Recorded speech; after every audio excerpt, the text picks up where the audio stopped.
Welcome back to the channel, and today we're going to be talking about Arsenal, who will be taking on West Ham at the London Stadium. I nearly said London City Stadium. I always do that. However, both teams are in their own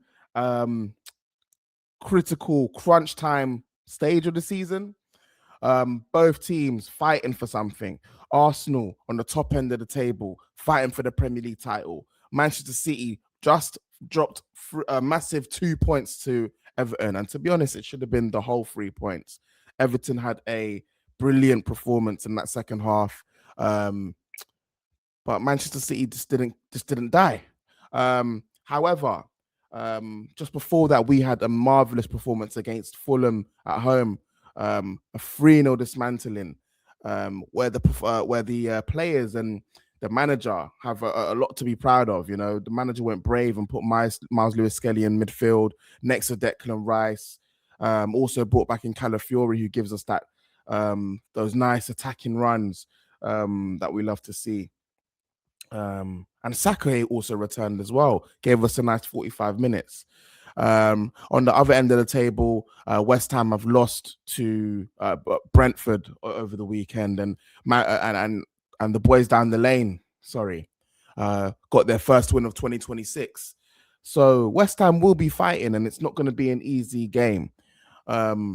Also, the boys will be feeling very, very proud of themselves as they. I can't even speak. As they got to the Champions League final for the first time in 20 years. 20 years. I remember when I was a little boy watching that, and obviously we lost to Barcelona. A lot of my first heartbreak, one of my first heartbreaks in football, man. But yeah, this game's going to mean a lot to us, man. And in my opinion, if we win this game, we win the league. Obviously, mathematically, it wouldn't be done. But I just don't think Manchester City will have enough to come back. I mean, surely we beat Burnley and we beat Crystal Palace, man. A Burnley side who would have already been or is already relegated, on paper. And then you got a Crystal Palace side who should be in the Conference League 3 days later. So hopefully they'll be rested Conference League final. So hopefully they'll be resting all their players. Yeah, man. So before I get into the video, I just want to ask you guys something. Have you subscribed yet? Have you clicked that subscribe button?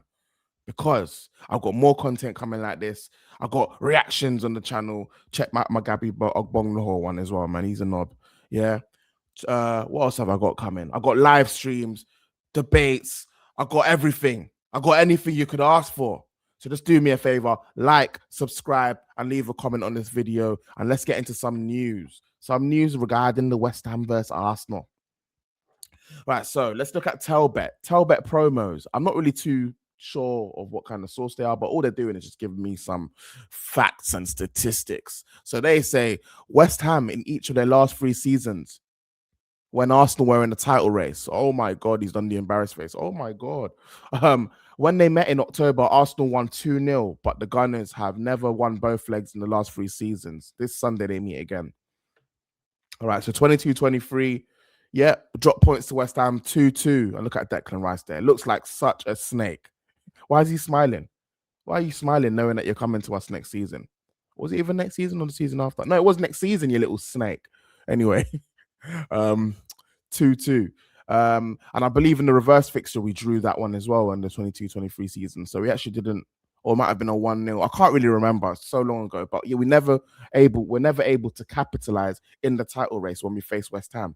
The second time, 2-0 in the 23-24 season. However, yeah, they beat us at home. But I remember on the reverse side, we smashed them like 6-0 at the London Stadium. And hopefully we can repeat that this weekend at 4:30, Super Sunday. Free promo for Sky Sports. Do you know what I'm saying? And then 24-25, yeah, they beat us 1-0. But to be honest, yeah, let me just go through these title races, because 24-25, in my opinion, was not a bottle. It wasn't a proverbial. It wasn't a bottle job. Yeah. Last season we weren't in it. We were knackered from the 2 seasons before. Needed a little mental break, and Liverpool just ran away with it. I don't know why. What happened? We just and Man City, we just went up to the chase. You know what I mean? It was a little off season for us. Still finished second though. Not an achievement. Don't shoot me. It was not an achievement. Yeah. 23-24, I can say, cool, we deserved it weren't a bottle, but we should have done better. But Manchester City that year won the treble. They won the treble. Yeah. Made history that year. And they were just a machine, kept ticking along. They thought Pep Guardiola was leaving. He's leaving every year at this flipping rate. Anyway, every year he's leaving. Guess what? This year, he's leaving. So until he's out the door, I'm not believing it. But yeah, the 23-24 season, again, dropped points to West Ham. And in the 22-23 season, I don't think it was a bottle. I mean, no, it was a bottle. That's the only bottle we've had. But the only thing I would say, sorry, is that we were young, naive, and the boys weren't men yet. They were still Starboy Saka and Emil Smith Rowe and Nketiah and all these players. Martinelli didn't even have chin hair. Do you know what I'm saying? So this was a bottle, I guess, but it was due to inexperience from the boys. And yeah, man, to say that let's see if it happens again this year. I don't think so. There's a lot we're fighting for this year. And West Ham, come on, man. They got a minus 19 goal difference. If I'm correct, this is off the top of my head. Minus 19 goal difference, fighting for relegation. At least these times before, they weren't really fighting for anything. Now the pressure's on. The pressure's on for them to capitalize against that result against Brentford from last week, sorry. And also they're looking over their shoulder with Tottenham playing against Leeds. And should Tottenham beat Leeds, they're going to be even more pressure to get a result. So let's not just think they're going to come and stop our party. Yeah, we got a lot to do. We're on to proper things right now. Do you know what I mean? So anyway, let's go on to the next bit of news from Priscilla. So Priscilla, or Becky to us. She means Becky to Arsenal, I think. But I don't know. Is her name Priscilla or Becky? Okay. All right. What does it say now? Alert. Yeah. Alert. As it stands, Tottenham fans might have to do the unthinkable on Sunday. Support Arsenal against West Ham. Football has a really funny way of humbling rivals. One week it's banter and insults. The next week your season somehow depends on your biggest enemy getting the job done for you. Imagine hearing Spurs fans say, "Come on, Arsenal," with tears in their eyes. This is why football will always be the greatest sport in the world. The drama, the irony, the chaos. Beautiful, absolutely beautiful. North London relations for 90 minutes only. Now, I don't believe any bit. I'm not on this. I'm not following this narrative at all. And I don't know. I'm not going to click on their page, but it doesn't seem like she's from London. It seems like she's an overseas fan. Fair play to her. Do you know what I mean? Big up you and supporting the Arsenal. But there's no way that Spurs would be saying, "Come on, Arsenal," with tears in their eyes. Is my mouse dying? Yeah, it's dying. All right, let me just use something else. There's no way that they will be screaming, "Come on, Arsenal," with tears in their eyes. It'll be like with them biting their tongue or something like that, behind their teeth, just gritting their teeth. "Come on, Arsenal," because they need to get out of it. But however, this game isn't their crunch time game. Like if we beat West Ham and they lose to they beat Leeds or lose to Leeds, West Ham can they can still lose their next games. There's still a few more games left. That's how close it is. They're only 1 point behind each other, so they really got to take it to the wire. So but then again, I heard Spurs need only one more win. So to be fair, it's almost nailed on for West Ham to go down. And with Roberto De Zerbi just coming in, you know what I'm saying? But Nuno, what's his name? Nuno. How have I forgotten the West Ham manager's name? Nuno Espirito Santo. He's not no idiot as well, man. Do you know what I'm saying? He's not no idiot. But I don't really agree with that about North London relations. And this is why I don't agree with it. Take a look at these pictures here, man. What do you see? Yeah. This is the 23-24 season, yeah? Both Arsenal and Manchester City in the title race, neck on neck. Pause. What do you see? 1-0 Manchester City. What else do you see? Tottenham fans, dancing and doing the Poznan in the stadium like a pair of cucks. I shouldn't really use bad language. I'll tell you why in a bit. Like a pair of cucks. And you know why? Because it meant Arsenal dropped further behind in the title race. Put our title race hopes to bed. But guess what? If they had won this game, we would have been what, I think 3 or 6 points there, something like that, because they still had the game in hand or whatever. I remember also in this game, Heung-min Son missed a goal on purpose just so that we lose. They had Ange Postecoglou, who had this first season there. Big Ange from Australia. Big Ange. It's what we do. It's what we do, or something like that. You know what I mean? He had that. Yeah, he said that. He said something along those lines. It's who we are. That's it. It's who we are, mate. It's who we are. Big Ange. Oh, hey, he's coming now. And I'm not gonna lie, he changed a lot at that club, man. Attack. High line for life, mate. Do you know what I'm saying? That Big Ange guy. Anyway, he weren't happy with what he was seeing as well, because he's a winner. I'll be honest, he's a winner, and he's proven it because he won them Europa League in the second season. But he's a winner. And after to see that, you know what I mean? To see that, this was the beginning of their downfall anyway, man. This was the beginning of their downfall. Yeah, as you can see here, they had lost 7 PL games in a row as well at this point, and all they needed was 1 win to get into that Champions League, and they decided to bottle it. Not even bottle it, throw it away. Just, it's match fixing at this point. They're match fixed just so that Arsenal didn't win the league, and that was the mentality at Tottenham at the time. Look at this one. Look, 1-0. Oh my God, this boy here, he's got his hands on his head. He can't believe what he's seeing.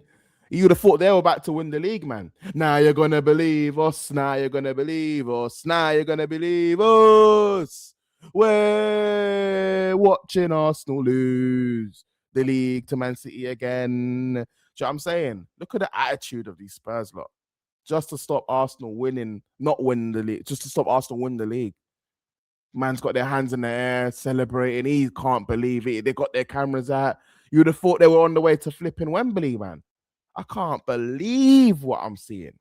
So, yes, Priscilla, I see what you're saying. North London relations, never. Not for me. Not for me. We're just here for business. Do you know what I'm saying? And we're going to win the league. We're here to just lick half West Ham and let them just go down the drain like they're little, that they are, man. Get down there. Get down there. Do you know what I'm saying? How about Tottenham Hotspur, man? Idiots, man. Yeah, man. Anyway, in other news, Arsenal set to wear the off-white and maroon shirt for this game, man. And there's been a lot of back and forths regarding, wearing this shirt. Look, people are saying, oh, it's a curse. We are going to lose this game. And then people are back and forth saying, oh, yep, you and who? Pray for West Ham. Do you know what I mean? I saw some other tweets as well, but I actually can't find them. Where's my bit now? Yeah, I can't find them where it says that we're cursed and we never win in this kit. Well, I had to ask Grok, what have been the results when we have worn this kit? XP the Gunner, follow on X as well. You know what I'm saying? Man's everywhere. Catch me everywhere. X, Instagram, TikTok. Catch me, man. Do you know what I'm saying? Anyway, he come back. Hey, Arsenal's 25-26 white third kit has a mixed record. Let me do that again. Sorry, that was poor. Hey, Arsenal's 25-26 white third kid has had a mixed record this season, won sparingly for clashes in brackets. It kicked off with a 1-0 away win at Man United on opening day, plus a couple more dubs. But overall, around 2 wins, 1 draw, 2 losses in competitive games. Fingers crossed it delivers versus West Ham. Come on, you Gunners. Grok, you got to put the red before the white there. I'm guessing because it's a white kit and the football. You're supposed to put the red circle before the white circle. And then, football, do what you want. But he's saying, come on, you Gunners. Grok's behind us. Pause. He knows we're going to win the league. He knows what this means. But let me talk a bit about this kit and what I think, yeah? I remember that 1-0 away win at Manchester United. Opened there the season. And, that game, we got out of there. First win in Old Trafford in how long? Do you know what I'm saying? Calafiori with the header. Ooh, header, get out of there. Stinky performance. Man United were all over us that game. Do you know what I mean? But we needed to get out of there. I can't remember the second win, to be honest. I can't remember the second win. But if the facts are fact, the facts there, the facts are there. The 1 draw, who drew? Who did we draw against? But to be fair, I can't remember many games in this kit. I just remember the Man United win and the Liverpool loss. The 1-0 Shabojlai. The Shabojlai free kick, bad boy free kick as well, but Shabojlai got us out of there. Do you know what I mean? We got to see Eze's debut and whatnot and all that. But yeah, man, wearing the white kit, and let's see what fortunes it brings us, man. Do you know what I mean? I mean, it should be a good day. I mean, the kit's giving summer. It's radiating the parade because that's what's in my basket. That's what's in the basket. Yeah, Arsenal Direct, the basket. It's waiting for me. It's waiting for me. The white shirt, maroon. Yeah, and if we win this league, I'm preparing for the parade. All my family's gonna get one each. I'm telling you. I'm fucking telling you. Yeah, white shirts. White shirt. You'd think I'm a Tottenham fan. No, but on all seriousness, yeah, I'm sorry. I'm a bit excited, man, because it's gonna be a massive game, man. Literally, man. But if we win the league, I'm telling you, this is the shirt I'm copying. It's in my basket. It's ready to go. I might even buy it before because I just like it. I'm just using the league as an example so my missus don't get all vexed, like saying, "Oh, you're wasting money on Arsenal shirts." Oh, I'm gonna buy this shirt. I'm telling you, man. Yeah. And trust me, if we win this league, man, I'll be at that parade. If we win the Champions League, in fact, oh my God, I'll be out from the night before into the parade. The family's gonna be wondering where I've gone. They think I've absconded. You know what I'm saying? AWOL, gone AWOL from duty, bro. You know, like when you're in the army and that, you got things to do. You're there with with with a vow and a duty to serve and protect, bro. You've gone AWOL or you've left your post. That's me. I'm leaving my post. All my responsibilities at home. Yeah, I'll be on the streets gallivanting, bro. Yeah, bring me something. Bring me some memories. They've already said it's gonna be a massive day. The parade from the day till the night. It's gonna be like Notting Hill Carnival. You know what I'm saying? It's gonna be mental.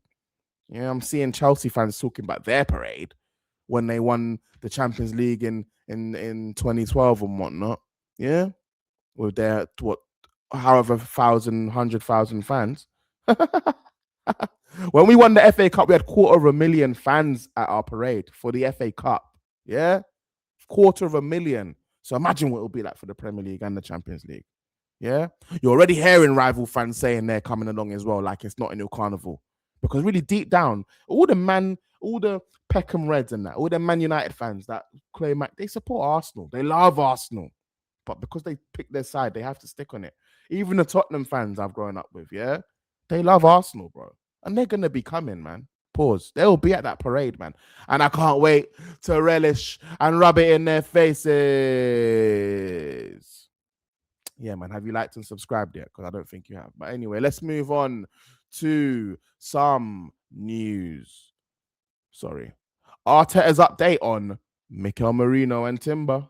Mikel Merino. Arteta has issued an update on the fitness of our first team squad ahead of Sunday's London derby against West Ham. The boss began by confirming that everyone who was involved in Tuesday's historic victory over Atletico Madrid in the Champions League semi-final will be available once again at the London Stadium. Oh, see how I got that off the tongue. But while we'll have the majority of our squad to choose from, both Mikel Merino and Jurriën Timber will remain sidelined. So no chances for the weekend, he said. Mikel said on the pair, there's still a fair bit to do in their recoveries. And to be fair, it's not worrying because we've been getting by without Merino. There's only 4 games left.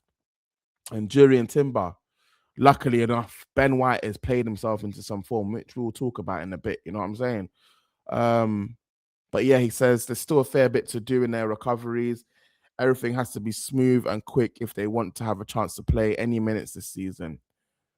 That really tells me that I don't think that there's any chance that we could see them again. I mean, a groin injury is not, especially for Timber, a groin injury is nothing to really joke about. Do you know what I mean? I've had a few groin injuries from playing football myself, and luckily these guys got physiotherapies, but 6-7 months I was out. Do you know what I mean?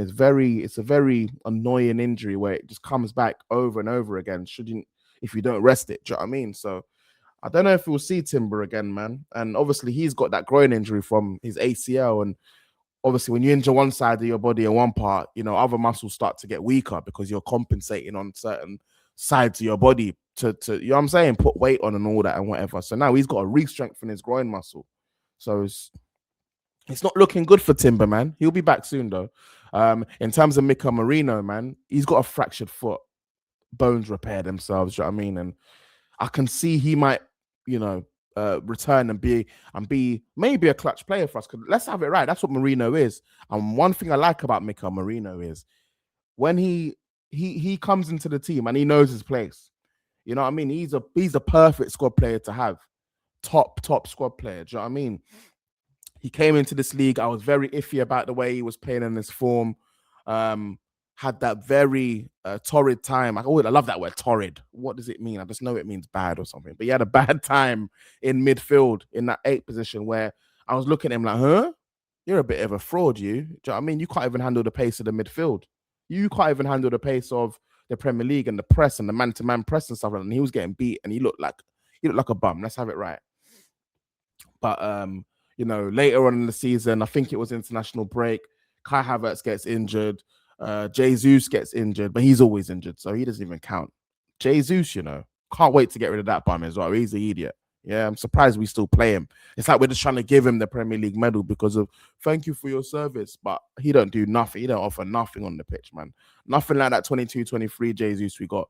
And to be honest, there's no other season like it because he came, had that immense run, 22-23, busted his knee. Came back in 23-24, busted his other knee. He's finished. Get him out. Where was I? Yes, so those injuries to those players. So that means we had no striker to play with, man. That left us with looking at Mikel Marino's form for Spain. And he was on some crazy scoring form. And to be fair, at Spain, he plays in midfield as well. Or does he? I don't know. Be free to check me up on that. I'm sure he plays in midfield. But he scores. He was scoring massive goals for Spain, and even on the way to the Euros final, he scored winners and whatnot to get them there. Do you know what I mean? So Mikel Marino, Arteta's taking the gamble and put him up front. My God, up front, amazing. Dropping into midfield, letting the runners like Martinelli or Trossard or Saka or whatever winger we had at the time run off him, making late runs into the box, always winning his headers. And he was such a clutch player for us, man. It was like a cheat code.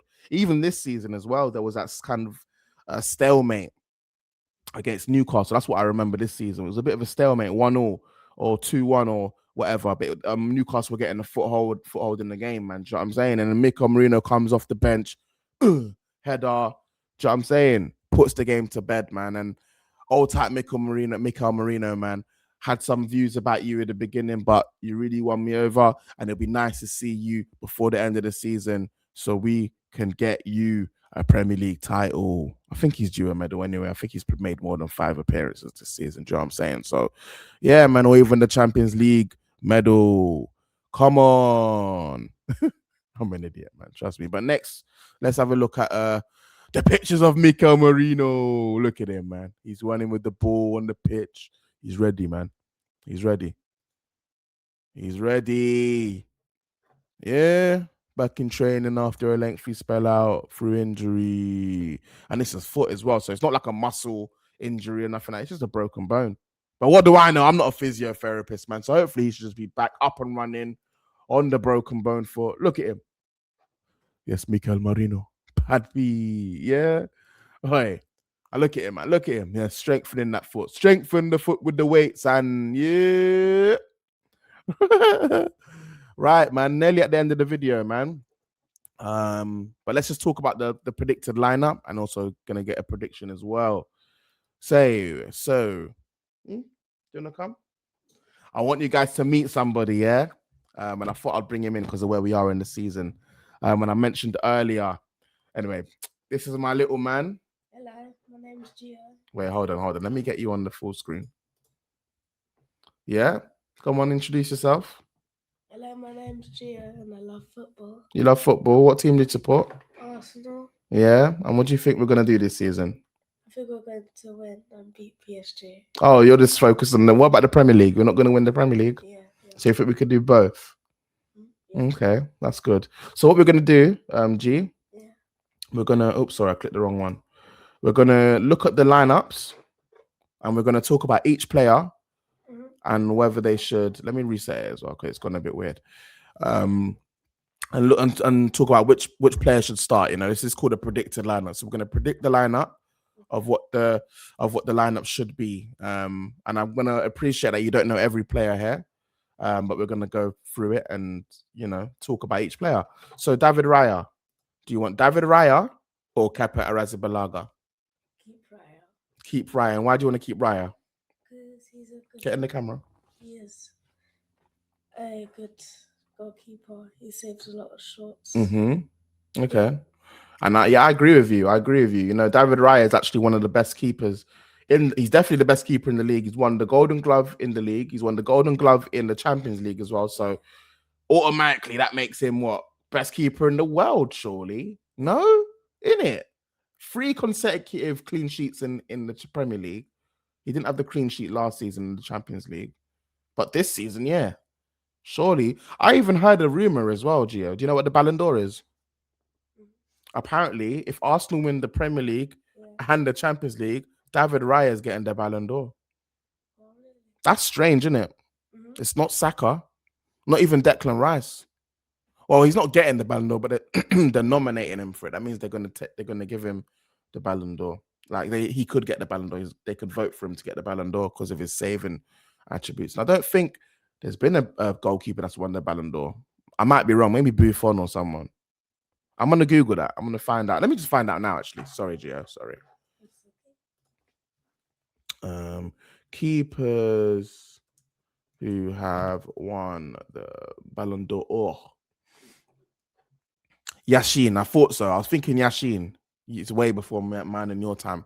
But Yashin used to wear a hat. If you play like Ultimate Team and that, you'll see him.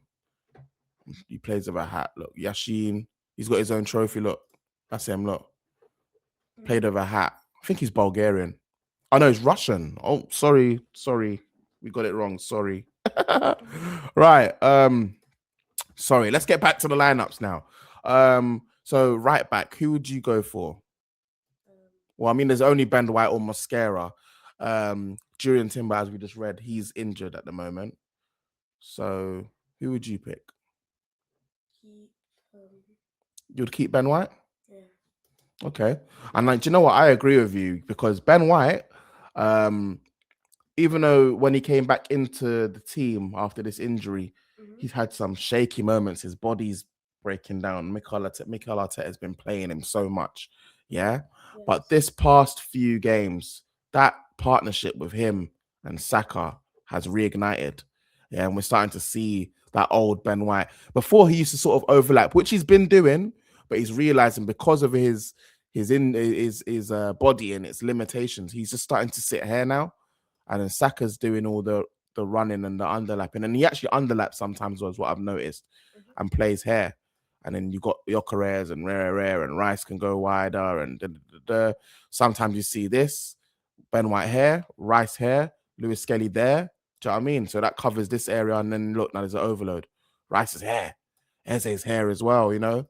There's a lot of little patterns and plays. And look at that. Yeah. And then you got Trossard there. But this is when we're overloading over there, okay?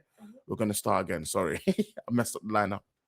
But yeah, I agree with you. Ben White really, over the past few weeks, has turned it around. The Fulham game, the Newcastle game, no. Fulham game, he was all right. But that Champions League game just showed his quality. And he's so intelligent. And Ben White's a player that you need to sort of play into form. You can't just have him sitting on the bench for so long. He's a player that's so intelligent. No matter what limitations he's got, he can adapt and he's played himself into form with the minutes he's had recently. And I think in this title running, with the experience of the heartbreak of 22-23 and 23-24, not really 24-25. I don't care. We did not care. We did care, but we didn't care that much. You know what I'm saying? The heartbreak. He understands the mission. We ain't got to talk about Gabriel and Saliba, innit? They're the best. They're the best. The best pairing. We're not changing them. No, definitely not. What about Calafiori? Do you know Calafiori? Yeah. Do you know Hincapié? No. You don't really know him. I wouldn't expect you to. So he's a new player, Hincapié. Let me just tell you. So Hincapié, he's very good. He came from Bayer Leverkusen. He's on loan actually, but it looks like we're going to buy him in the summer. And he's very, very good defensively. But what Calafiori does, I mean, what he doesn't do as well as Calafiori, is get up and down the pitch.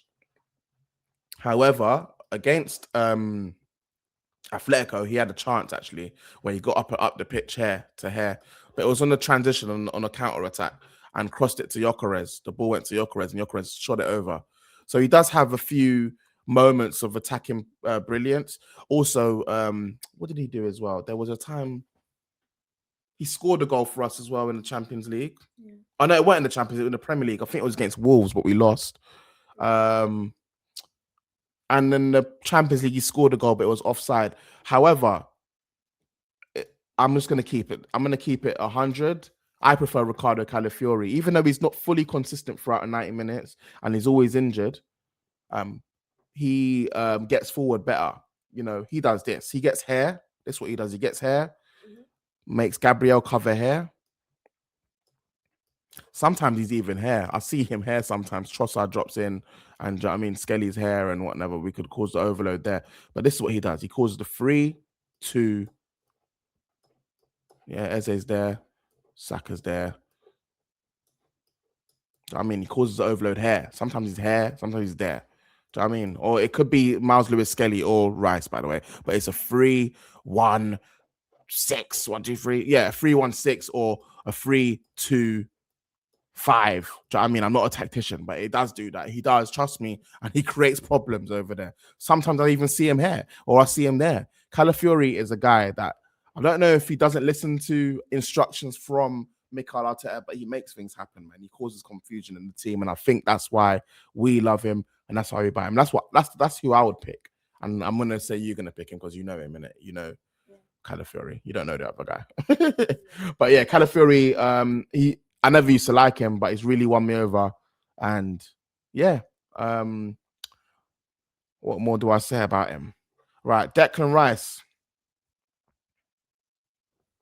Oh, sorry, I didn't do the options. Martin Odegaard's on the bench. He can't even play there anyway. He can play there. To be honest, there's no point talking about Declan Rice is there. We're going to put him in. Yeah, what do you want to say about Declan Rice? Anything? You should. He's what? Okay. You don't have to be technical like me. You could just say anything. Do you like him? Yeah, I do like him. Is he good? Yeah, he's good. Mm-hmm. Okay, what I like about Declan Rice is, and the fact that Gio couldn't even tell you what he likes about Declan Rice is that he just goes under the microscope. Under the radar, not the microscope. That means we're watching you. Or every game, similar to my mouse is dying. Declan Rice and Saliba both go under the radar, man, with their, every game is at least a 7. And when you're always doing your job and playing at a top level, no one really has anything to say about your performances because it's just no longer a surprise anymore. Do you know what I'm saying? So Declan Rice goes in the team, and to be fair, when he's sitting in that 6 and then allowing Miles Lewis Skelly to push up here and create some problems, he's even better, man. He's even better. So I love doing this. Look at that. And even in build up his hair, and then Miles Lewis Skelly's hair, and then Calafiori's there, and then Trossard's hair, and you know what I mean? We're creating boxed midfields and whatnot. Yeah. Oh, I love it. I might even start learning football tactics properly, you know what I'm saying? But yeah, Declan Rice, especially recently as he's been playing deeper in the 6, has to stay there for me, man.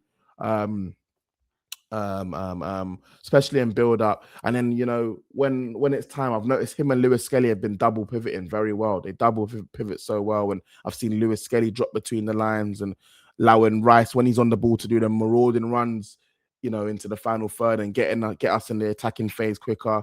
I'm going too much on Rice, man, but very good. Now we've got Odegaard on the bench. G. Oh no, not Odegaard. We've got do you know Zubimendi? Yeah. You know him. Okay, so we've got Miles Lewis Skelly or Martin Zubimendi. What do you want to do? You want to do Zubimendi? Okay. Why is that? He's very good. Mm-hmm. He's just very good. Mm-hmm. Okay. All right. I understand Zubimendi. Zubimendi is very... he's a player that when we bought, we were very excited for. Very sought after in Europe. Liverpool, Real Madrid wanted him, I think. and other teams. To be fair, it's only Liverpool and Real Madrid, but everyone said he's the most sorted signature in Europe, and we've managed to get him. Zubimendi started off this season very, very well. Very Yeah, very well, especially as for a debutant, and we're talking about him being the player of the season. But over the turn of the let's say December, he started to drop off a bit. What Zubimendi likes to do is not read play very well, especially when he's in pressure here. Tends to pass the ball back, and we've seen a few mistakes leading to goals. I can remember the Man United game. I think against Chelsea did the same thing as well. And then where did he play as well recently? I want to say Newcastle or Manchester City, but I've noticed when there's a high press against Zubimendi this year, not this season because he started well, and I think he will learn. He has sort of tailed off a bit, and in performances, and also when Zubimendi's on the pitch, I noticed Declan Rice has to work a bit harder to do both roles because he has to help Zubimendi out with the press, and we're always running back to goal. And it sounds like I'm digging out Zubimendi, but in my opinion, Zubimendi has a lot to learn. However, since that Fulham game, where's he gone? Where has he gone? There he is. Since that Fulham game, Miles Lewis-Skelly has earned the manager's faith. Very professional in the way he plays, and he's only 19, Gio. Very, very good. And I don't think we're in the Champions League final because of not only because of him, but we played with him. Also, we're in a running because of him. Last year we beat Manchester City 5-1 because of him. We beat Real Madrid because of him last year. So, and he's not played much games. This year, he's not played much games, and to be so mature and patient and wait and to wait for your opportunity to get into the team in such a crunch time part of the season and perform the way you are, I think he should stay in the team for the rest of the season until he puts a foot wrong. Because what he does, is he gets the ball, Declan Rice and build up. Let's say David Raya. Oh, what have I done? Oh my God, David Raya in midfield. Imagine. This is what happens. Declan Rice and build up here. David Raya to Saliba, whoever we're playing at the back. Obviously, he's not push up here. And it goes like that in the build up. Raya, Rice, Skelly. But normally, if it was Zubimendi or someone else, or Odegaard or whoever, it goes Rice, Skelly, Calafiori, Rice, Odegaard. So it was saying Odegaard, Skelly. So it just goes round playing at the back. What Skelly does, and what we've noticed as well, it'll go Rice, Skelly, turn around, Eze. Or do you know what I mean? Or if it's higher, he will be here or there, whatever. Turn around, Gyökeres. He just half turns and just plays it forward straight away. Do you know what I mean? Causing manic and panic for the opposition defense. So Lewis Skelly's going in for me, man. And if we continue playing to his strengths for the rest of the season, trust me, we're gonna win it all. We'll not win it all, but win whatever's left. Nearly finished. Trossard or Martinelli? Where's Martinelli? You want Martinelli? Do you know what? They're both so inconsistent this season. But I think I might go with Martinelli. I might be on your wavelength with Martinelli. Only because it's against West Ham. Trossard's been brilliant as well the past 2 games, but I just have a feeling that Mikel Arteta might want to manage Trossard a bit because I noticed Trossard doesn't have more than like 2-3 good games. Do you know what I mean? However, Martinelli fresh, probably hungry, raring to go, put these West Ham man to bed. I'm going to agree with you, Gio. I'm going to go Martinelli. I'm actually going to go Martinelli. I know that's one of your favorite players as well. It kind of reminds me of you as well, the way you play, the way you run. Do you know what I mean? Okay, and then we've got Eze here. Odegaard's back from injury, but Eze has been good. But I'm going to let you decide. Do you want Eze in the 10 or Martin Odegaard? Keep Eze. Yes, my boy. My boy knows ball. My boy knows ball, man. Right. And I'm going to agree with that as well. He didn't have a good game against Atletico Madrid, though.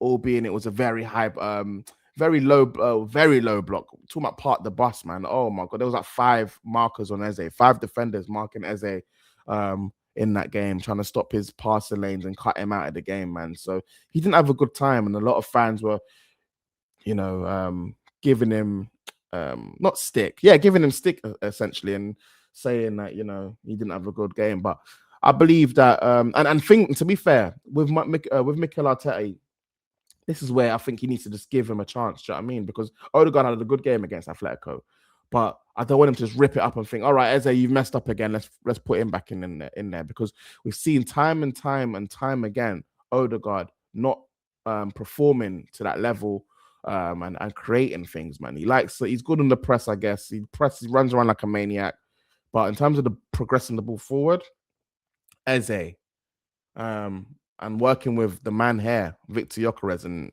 who do you think, Gyökeres or Kai Havertz up front? Keepers, Havertz. You don't put Havertz? Why? Why do you want Gyökeres? Actually, should we keep Gyökeres? Yeah, keep Gyökeres, man. You have to. Kai Havertz hardly. I know you like Havertz as a player, though. I'm not gonna laugh, but I'm just laughing because I know you love Havertz, innit? To be fair, Havertz has been good this season as well. Hasn't finished.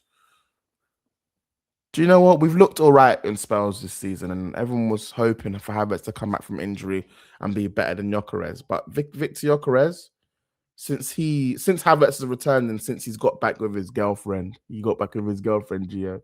They don't believe me when let me go full screen quickly. Yeah, they don't believe me when I say Victor Gyökeres, him and his girlfriend are back together. We know that they're back together, but that's the reason he's playing. She's been at the Emirates. He's been playing in front of her at the Emirates. He's shining. Oh, he knows. And she knows too. She knows too. The Champions League, the Premier League. Sorry, G, I'm embarrassing you in it. Right.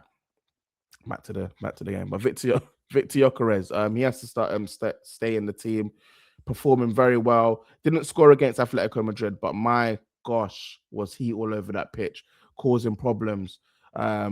Same in that Fulham game as well, where he did score, causing problems for Anderson, Bassi, Lukic, running them ragged. Do you know what I mean? And yeah, got the goals and the assists to go over it. And you know, if Eze keeps playing to his strengths and passing forward and getting him in behind, oh, ho.